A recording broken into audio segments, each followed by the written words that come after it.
지지난 일주일 많은 비가 내렸는데 한번 폭우가 쏟아지기 직전의 하늘을 여러분 상상해 보시기를 바랍니다. 비가 쏟아지기 전에 하늘은 시커먼 먹구름으로 가득하죠. 여러분 우리가 보고 있는 이 요엘서 1장부터 보면 이렇게 굉장히 어둡고 또 무거운 이 분위기로 시작하는 것을 보게 됩니다. 왜냐하면 이스라엘의 죄악으로 인해서 이스라엘에게 곧 심판이 시작되기 때문에 그렇습니다. 요엘서 우리 어제 보았던 것처럼 메뚜기 재앙으로 시작해서 이제 곡식의 재앙, 또 이방 민족을 통한 심판까지 이스라엘에게 쏟아지는 이 심판이 예언되고 선포되고 있습니다. 오늘 이 말씀 2절에도 보니까 곧 어둡고 캄캄한 날이요 짙은 구름이 덮인 날이라. 새벽빛이 산 꼭대기에 덮인 것과 같으니 이는 많고 강한 백성이 이르렀음이라. 이와 같은 것이 옛날에도 없었고 이후에도 대대에 없으리로다. 1절에 앞에 보면 요엘은 이 날이 이제 임박했다라고 그렇게 말씀하고 있습니다. 시온에서 나팔을 불며 나의 거룩한 산에서 경고의 소리를 질러 이 땅 주민들로 다 떨게 할지니 이는 여호와의 날이 이르게 됨이니라. 이제 임박하였으니. 여러분 심판을 받아서 황폐케 되는 이스라엘의 미래를 바라보고 이제 곧 일어날 일을 전해야 하는 이 요엘의 마음이 어땠을까? 아마 마음이 굉장히 아프고 또 찢어졌을 것 같습니다. 1절에 시온에서 나팔을 불며 나의 거룩한 산에서 경고의 소리를 질러 이 땅 주민들로 다 떨게 할지니 이는 여호와의 날이 이르게 됨이라. 여기 여호와의 날이 이르게 됨이라. 원래 이 여호와의 날은 심판의 날, 어떤 저주의 날이 아니라 원래는 기쁨의 날, 또 회복의 날이 바로 여호와의 날입니다. 포로로 끌려간 이스라엘을 회복시키는 날이 이 여호와의 날이고 하나님의 백성을 억압한 이 이방 민족을 심판하는 날로 묘사되는 날이 바로 이 여호와의 날입니다. 근데 요엘은 지금 이 여호와의 날을 바로 이스라엘을 멸망시키는 또 패망시키는 날이 바로 여호와의 날이라 그렇게 선포하고 있지 않습니까? 이렇게밖에 외칠 수밖에 없는 이 요엘의 마음 굉장히 아팠을 것입니다. 그리고 3절에 보면 이 심판의 날은 아무도 피해갈 수 없다 이렇게 말씀하고 있죠. 불이 그들의 앞을 사르며 불꽃이 그들의 뒤를 태우니 그들의 예전의 땅은 에덴 동산 같았으나 그들의 나중의 땅은 황폐한 들 같으니 그것을 피한 자가 없도다. 11절에도 보면 여호와께서 그의 군대 앞에서 소리를 지르시고 그의 진영은 심히 크고 그의 명령을 행하는 자는 강하니 여호와의 날이 크고 심히 두렵도다. 당할 자가 누구이랴. 여러분, 그럼 이스라엘 유다를 향해 선포되는 이 여호와의 말씀 어떤 메시지로 받을 수 있을까? 저는 이 말씀을 묵상할 때 이렇게 다가옵니다. 여호와의 날을 준비하는 삶을 살아야 된다. 이 메시지입니다. 여호와의 날을 준비하는 삶. 우리에게 여호와의 날은 어떤 날입니까? 주님께서 다시 오시는 그날이 여호와의 날인 줄 믿습니다. 영광의 주님께서 우리를 부르실 때 우리가 주님 앞에 서는 그날이 바로 여호와의 날인 줄 믿습니다. 이스라엘은 안타깝게도 여호와의 날이 심판의 날이 되었죠. 그리고 이 여호와의 날을 그들은 또 심판의 날이 될 것이라는 것을 생각지도 못했을 것 같아요.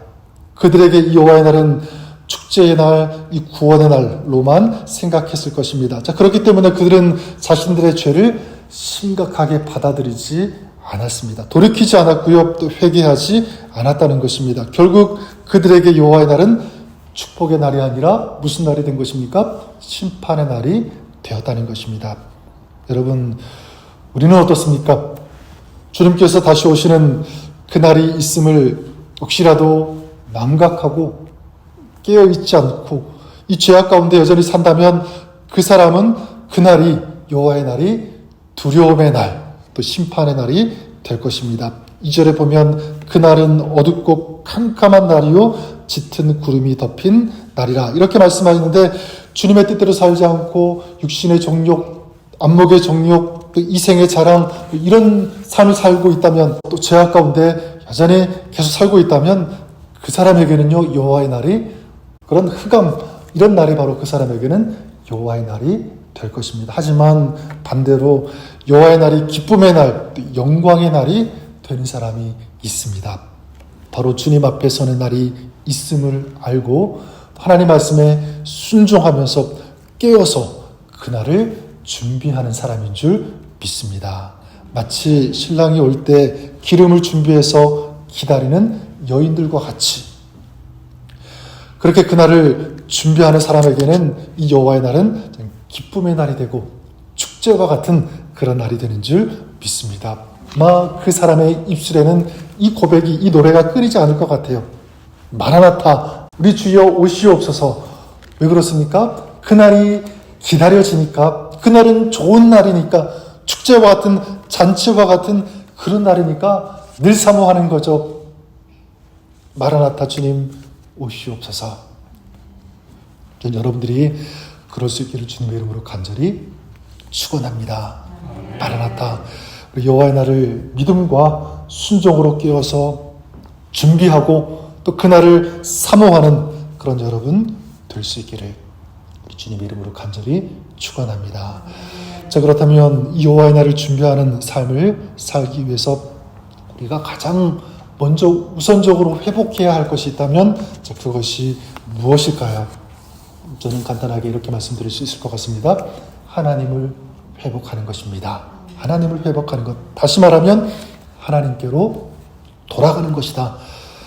우리 12절에 보면 요엘은 이스라엘을 향해 하나님의 마음을 아주 간절하게 선포하고 외칩니다. 뭐라고 하냐면 여호와의 말씀에 너희는 이제라도 금식하고 울며 애통하고 마음을 다하여 내게로 돌아오라 하셨나니 금식하고 울며 애통하고 마음을 다하여 내게로 돌아오라.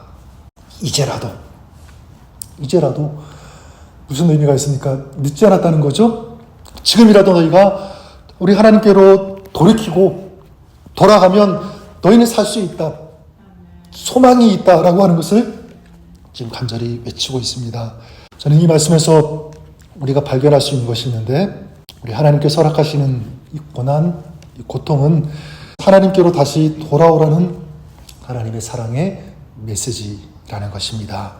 또 하나님의 사랑의 외침일 수 있다.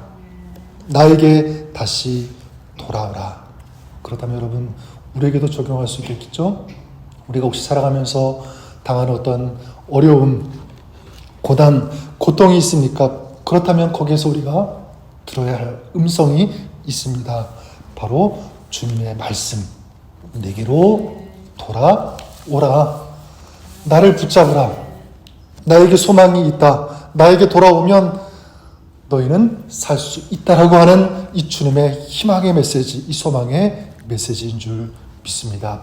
우리가 어떤 순간 어려움, 시험, 시련 그런 가운데 지나라고 할지라도 여러분 그 시간을 주님께로 더 가까이 나아가는 그런 시간으로 삼는다면 지금 우리가 지나는 그 시간은 결코 아픔의 시간이 아니라 저는 그 시간이 축복의 시간이 되는 줄 믿습니다.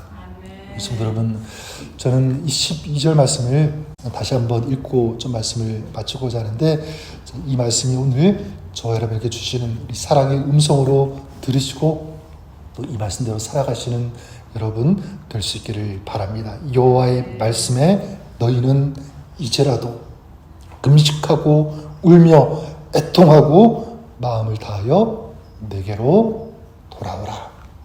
내게로 돌아오라. 오늘 말씀을 여러분의 가슴에 새기고 말씀대로 살아가시는 오늘 하루 여러분의 평생의 삶이 될 수 있기를 주님의 이름으로 간절히 축원합니다.